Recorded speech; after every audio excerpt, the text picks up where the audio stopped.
समृद्धि महामार्ग पर एक बार फिर से भीषण हादसा हुआ। सोमवार सुबह बुल्ढाना जिले के देउलगांव पोल गांव के पास समृद्धि महामार्ग पर एक तेज रफ्तार कार के इम्पैक्ट बैरियर से टकराने के बाद आग लग गई। इस हादसे में कार में सवार 2 लोगों की जिंदा जलने से मौत हो गई, जबकि एक व्यक्ति गंभीर रूप से जख्मी हुआ है। देश के राजधानी मुंबई को उपराजधानी नागपुर की सड़क मार्ग की दूरी कम करने के लिए बन रहे समृद्धि महामार्ग पर आए दिन हादसों का सिलसिला जारी है। फिलहाल तो ये मार्ग नागपुर से नासिक जिले के भरवीर तक खोल दिया गया है, लेकिन इस मार्ग पर गाड़ियों की रफ्तार अधिक होने की वजह से कहीं न कहीं अक्सर हादसे हो रहे हैं।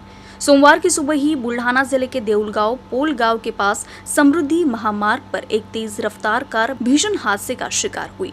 जानकारी के मुताबिक नागपुर से मुंबई के लिए 3 लोग अपनी कार से निकले थे, लेकिन समृद्धि महामार्ग पर चालक का नियंत्रण छूटने से कार इम्पैक्ट बैरियर से टकराई।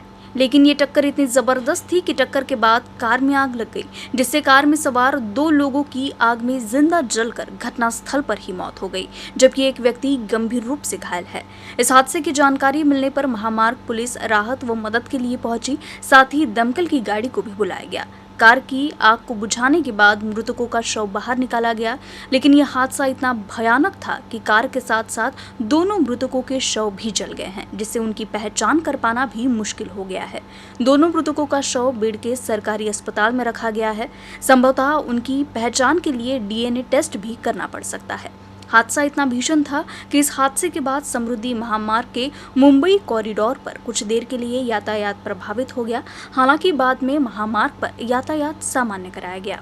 मॉनसून के आगमन के साथ ही खरीफ फसल की बुआई भी शुरू हो जाएगी। अमरावती जिले के किसानों ने खरीफ पूर्व बुआई की सभी तैयारी कर ली है, इसलिए किसानों और कृषि मजदूर अपने अपने काम में लग गए हैं। विदर्भ में खरीफ की फसल से किसानों को सबसे ज्यादा उम्मीदें होती है। अमरावती जिले में खरीफ सीजन में किसान सबसे अधिक सोयाबीन और कपास की खेती करते हैं। इस बार भी किसानों ने खरीफ फसल की बुआई के लिए अपनी तैयारी पहले से ही शुरू कर दी है। अमूमन विदर्भ में जून महीने में तीसरे सप्ताह में मानसून सक्रिय हो जाता है। मानसून के आगमन के साथ ही किसान अपने खेतों में बुआई के काम में लग जाएगा, इसलिए अभी से ही खेतों को तैयार करने का काम तेज हो गया है। कुछ जगह किसान ट्रैक्टर से तो कुछ किसान बैल जोड़ियों से खेत की जुताई कर रहे हैं।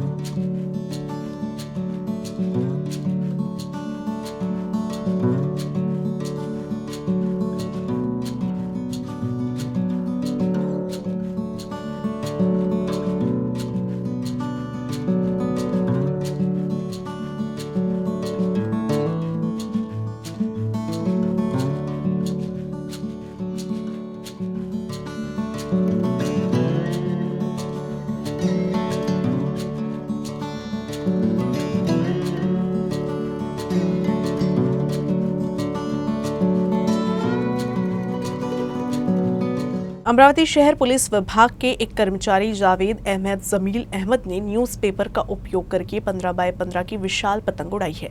पुलिस अधिकारी व पतंगबाजी के शौकिया जावेद अहमद ने बताया कि विशाल काय पतंग उड़ाने के इस कारनामे को लिम्का बुक और इंडिया बुक ऑफ रिकॉर्ड में दर्ज कराने का प्रस्ताव भेजा जाएगा। सबसे बड़ी पतंग उड़ाने का रिकॉर्ड बनाने के लिए जावेद अहमद ने अलग अलग अखबारों की मदद से 20 बाय 30 आकार की और 15 बाय 15 आकार की एक विशाल पतंग बनाई। 20 बाय 30 आकार की पतंग ठीक से न उड़ पाने के कारण 15 बाय 15 आकार की बड़ी पतंग उड़ाई गई।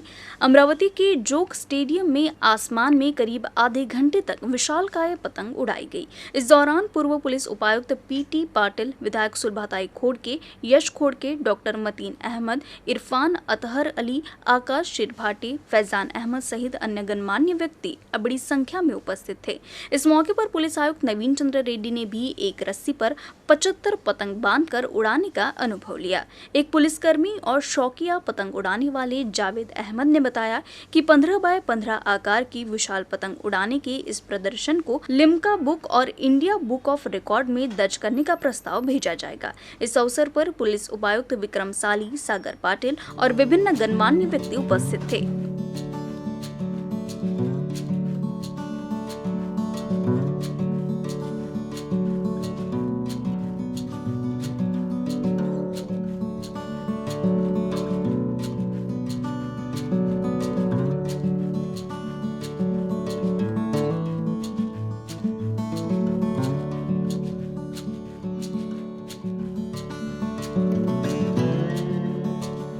अमरावती में आयोजित एक कार्यशाला में दवा के खुदरा विक्रेताओं के साथ साथ दवा कारोबार के थोक विक्रेताओं के काम को सुगम बनाने के संबंध में जानकारी दी गई। इस कार्यशाला में दवा विक्रेताओं का मार्गदर्शन किया गया। इस दौरान फार्मा रेक नामक ऐप का उपयोग खुदरा विक्रेताओं के लिए दवाएं खरीदने और थोक विक्रेताओं के लिए दवाएं बेचने के लिए इस कार्य को सुविधाजनक बनाने के लिए उपयोगी होने के संबंध में विस्तार से जानकारी दी गई। इस ऐप का इस्तेमाल भविष्य में किस तरह से अहम होने वाला है, इसके लिए Amravati district chemist and druggist association और फार्मा रेक के सहयोग से होटल ग्रेस इन में एक दिवसीय कार्यशाला का आयोजन किया गया। व्यापारियों को अब फार्मा रेक ऐप के जरिए दवाओं की उपलब्धता की पूरी जानकारी मिलेगी। अमरावती जिला केमिस्ट एंड ड्रगिस्ट आप जैसे जानते हैं कि हमेशा अपने केमिस्ट भाइयों के हित के लिए हमेशा कार्य करती है। आज 28 मई रविवार के दिन ग्रेसिन होटल में हमने एक फार्मारैक करके ऐप का यहाँ पर कार्यशाला आयोजित की गई। ये फार्मारैक ऐप का उपयोग रिटेल एवं होलसेल केमिस्ट भाइयों को दोनों को रहेगा। अभी तक जो असुविधा होती थी, फ़ोन नहीं लगते थे, ऑर्डर देने में आदमी मिलते नहीं थे, ये ऐप का भरपूर इसका उपयोग लिया जा सकता है। ये आपके माध्यम से रिटेलर 24 घंटे कभी भी अपने स्टॉकिस्ट को कंसर्निंग प्रोडक्ट के बारे में ऑर्डर दे सकता है। ये ऐप की वजह से दोनों में इतना प्रेम का वातावरण तैयार हो जाएगा कि कहीं पर भी असुविधा नहीं रहेंगी। ये ऐप पूर्णतः रिटेलर के लिए मुफ्त है, वो कोई भी किसी भी प्रकार का इसके लिए शुल्क नहीं लिया जाएगा। इस ऐप के बारे में फार्मारैक के सभी जो पदाधिकारी है मेरे साथ में यहाँ उपलब्ध है और ये हमेशा सेवा देते रहेंगे। और आपके यहाँ पर भी ये जब पहुँचेंगे तो आप कृपया ये ऐप डाउनलोड कीजिए। संगठन की तरफ से भी आपको इस ऐप की लिंक भेजी जाएगी और आपके हाथ में है कि ये ऐप कैसा यूज़ करना और करना कि नहीं करना, यहाँ तक कि मैं आपको बोलूँगा। होलसेलर के लिए तो ये एकदम संजीवनी है और उसके यहाँ पर मैन पावर की जो हमेशा दिक्कत जाती है, इससे दिक्कत कम हो जाएगी। धन्यवाद। स्वतंत्र वीर सावरकर की जयंती के उपलक्ष्य में दिल्ली के महाराष्ट्र सदन में एक कार्यक्रम आयोजित किया गया, लेकिन इस आयोजन के दौरान क्रांति ज्योति सावित्रीबाई फुले और पुण्य श्लोक अहिल्या देवी होलकर की प्रतिमा को हटा दिया गया। इस घटना का कांग्रेस नेता व विधायक यशोमती ठाकुर ने विरोध किया है और नाराजगी जताई है। आज जे कृत्य घडलं ते अतिशय निंदनीय आहे। आई सावित्रीबाईंचा तुम्ही पुतळा हटवता, अहिल्याबाईंचा तुम्ही पुतळा हटवता आणि कशासाठी? म्हणजे काय चाललं काय आहे या महाराष्ट्रामध्ये? चाललं काय आहे? हा पुरोगामी महाराष्ट्र आहे। या देशामध्ये किंबहुना चाललं काय आहे? हा पुरोगामी देश आहे। एकीकडे आपण लोकशाहीचं जतन करतो असं सांगताय आणि दुसरीकडे तुम्ही या हिशोबानं या महात्म्यांचा अपमान करताय। या सगळ्या गोष्टींचा आम्ही निषेध करतो। हे महाराष्ट्र तुम्हाला कधीच या गोष्टीची माफी देणार नाही आणि येत्या निवडणुकीमध्ये त्या ठिकाणी बघा तुमची कशी दशा होते। अमरावती के जिला सामान्य अस्पताल के विकलांगता विभाग ने फर्जी विकलांगता प्रमाण पत्र वालों के खिलाफ एक अभियान शुरू किया है। अब तक 146 फर्जी विकलांगता प्रमाण पत्र रद्द किए जा चुके हैं। इससे फर्जी विकलांगता प्रमाण पत्र रखने वाले और इस तरह का रैकेट चलाने वालों में हड़कंप मच गया है। अमरावती जिला सामान्य अस्पताल के दिव्यांग विभाग ने अब तक 146 फर्जी विकलांगता प्रमाण पत्रों को दलाली के माध्यम से जारी किए। फर्जी प्रमाण पत्र को रद्द कर दिया गया है। प्रत्येक बुधवार को दिव्यांगों की जांच की जाती है। 40 से अधिक दिव्यांगों को सर्टिफिकेट दिया जाता है। 146 फर्जी विकलांगता प्रमाण पत्रों में से कुछ फर्जी हस्ताक्षर वाले, फर्जी अस्पताल की मुहर वाले प्रमाण पत्र मिले। कुछ ने विकलांग लोगों का प्रतिशत बढ़ा दिया है, इसलिए उनका प्रमाण पत्र रद्द कर दिया गया है। दिव्यांग प्रमाणपत्र हे काही वर्ष आधी हे ऑफलाईन दिले जायचे, तर आता ऑनलाईन दिव्यांग प्रमाणपत्र चालू झाल्यापासून जे काही चूक प्रमाणपत्र होते, जास्तीचं पर्सेंटेज दिले जायचे, हे सगळे ऑनलाईनमुळे ते सगळे कॅन्सल होऊन योग्य जे प्रमाणात जेवढा दिव्यांगपणा आहे तेवढे प्रमाणपत्र दिले जातात। त्याच्यामुळे जुने काही प्रमाणपत्र आपोआप कॅन्सल झालेले। तसेच ऑनलाईन दिलेले प्रमाणपत्र आहेत त्याच्यामध्ये काही लोक मग सायबर क्राईममध्ये चा गुन्हा होऊन तोच आयडी ठेवून नावामध्ये बदल करून त्या सर्टिफिकेटचा उपयोग करण्याचा प्रयत्न करतात। सध्या काय प्रत्येक विभागामार्फत जिथे जिथं दिव्यांग सर्टिफिकेट गेलेले आहेत त्या विभागाकडून आमच्याकडे तपासणीसाठी पुनर्तपासणीसाठी सर्टिफिकेट येतात, त्यावेळेस आम्ही त्याची ऑनलाईन नोंदणी व ऑफलाईन नोंदणी हे दोन्ही तपासून मग योग्य सर्टिफिकेट असेल तर ते योग्य म्हणून देतो आणि जे बोगस आहे असेल तर ते बोगस म्हणून देतो। स्वर्गीय विनायक दामोदर सावरकर की जयंती के अवसर पर अमरावती शहर में तुषार भारतीय मित्र परिवार द्वारा संगीत कार्यक्रम का आयोजन किया गया। अमरावती शहर में तुषार भारतीय मित्र परिवार द्वारा हमेशा सांस्कृतिक और शैक्षिक कार्यक्रमों का आयोजन किया जाता है। इसमें स्वतंत्र वीर सावरकर की जयंती के उपलक्ष्य में विशेष कार्यक्रम का आयोजन किया गया। तुषार भारतीय मित्र परिवार और गुरुकुल बहुउद्देशीय शिक्षा संस्था द्वारा अमरावती के स्वास्तिक नगर स्थित गुरुकुल व्यायाम विद्यालय में आयोजित कार्यक्रम को अच्छा प्रतिसाद मिला। सुप्रसिद्ध व्याख्याता आशुतोष अदोनी ने सावरकर और उनकी जीवनी को बहुत अच्छे से प्रस्तुत किया। सुप्रसिद्ध गायक अमर कुलकर्णी और उनकी टीम ने एक से बढ़कर एक बेहतरीन गानों की प्रस्तुति देकर माहौल को जोशीला बना दिया। व्याघ्रनग्र सर्पसिंह हिंस्रजीव संगरी, व्याघ्रनग्र सर्पसिंह हिंस्रजीव संगरी, शस्त्र शक्तीने शस्त्र शक्ती शस्त्र पाप नाशयेति शस्त्र पुण्य नाशये, इष्टता निष्ठता विद्यास हेतुने सये।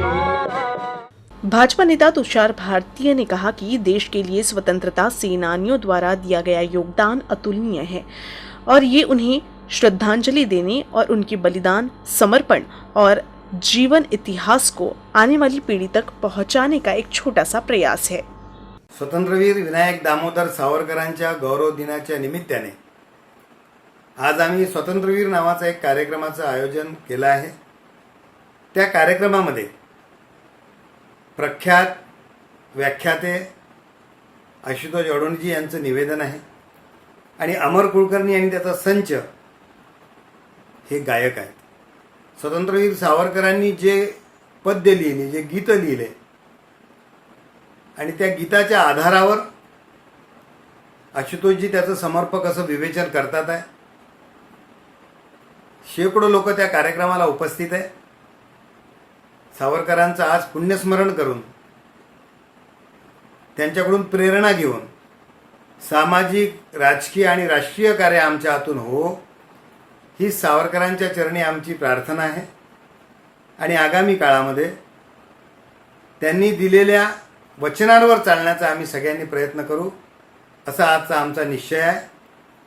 आपण सगळ्यांनी हा निश्चय करावा। कांग्रेस की वरिष्ठ नेता एवं विधायक यशोमती ठाकुर की ओर से अमरावती शहर के ज्ञान माता उच्च हाई स्कूल में शिक्षित बेरोजगार युवाओं के लिए रोजगार मेले का आयोजन किया गया। इस महोत्सव में हजारों इच्छुक युवक युवतियों ने भाग लिया।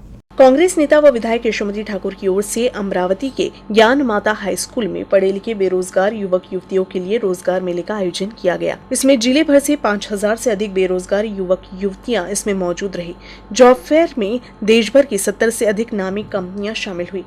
सीधे इंटरव्यू के बाद जॉब की गारंटी मिलने से विधायक यशोमती ठाकुर के माध्यम से हजारों बेरोजगार युवाओं को रोजगार मिल रहा है। राष्ट्रीय काँग्रेसची मी सदस्य आहे आणि आमची नेते सन्मान्य राहुलजी गांधी आणि सन्मान्य सोनियाजी गांधी जे आम्हाला शिकवतात त्या अनुषंगाने आम्ही काम करतो आणि त्या अनुषंगाने हा रोजगार मेळावा या ठिकाणी आम्ही आयोजित केलेला आहे। म्हणजे आता थोडंसं राजकारण तुम्हा सोबत बोललं याच्यासाठी पाहिजे, कारण उद्याचं भविष्य उद्याचं आणि उद्याची अपेक्षा ही तुम्ही आहात। तुमच्या हातामध्ये देश आहे आणि जातोय, आम्हाला तुम्हाला ते हँडओव्हर करायचं आहे। पण आम्हाला जातीवादी, तंटेवादी, तानाशाही करणारा देश आणि तानाशाही करणारी संस्कृती तुम्हाला नक्कीच हँडओव्हर नाही करायची आहे। आम्हाला सर्वधर्म समभाव म्हणजे महाराष्ट्राची जबाबदारी घेणं एवढी काही मोठी झालेली नाही, पण अमरावतीची जबाबदारी मी नक्कीच घेऊ शकते आणि म्हटलं या अमरावतीची जी भाऊसाहेब पंजाबराव देशमुखांची कर्मभूमी आहे, त्या कर्मभूमीतल्या युवा पिढीसाठी आपल्याला संघर्ष केलाय। न्यूज रूम से बस इतना ही। खबरों का सिलसिला यूं ही चलता रहेगा। आप देखते रहिएगा UCN न्यूज अमरावती।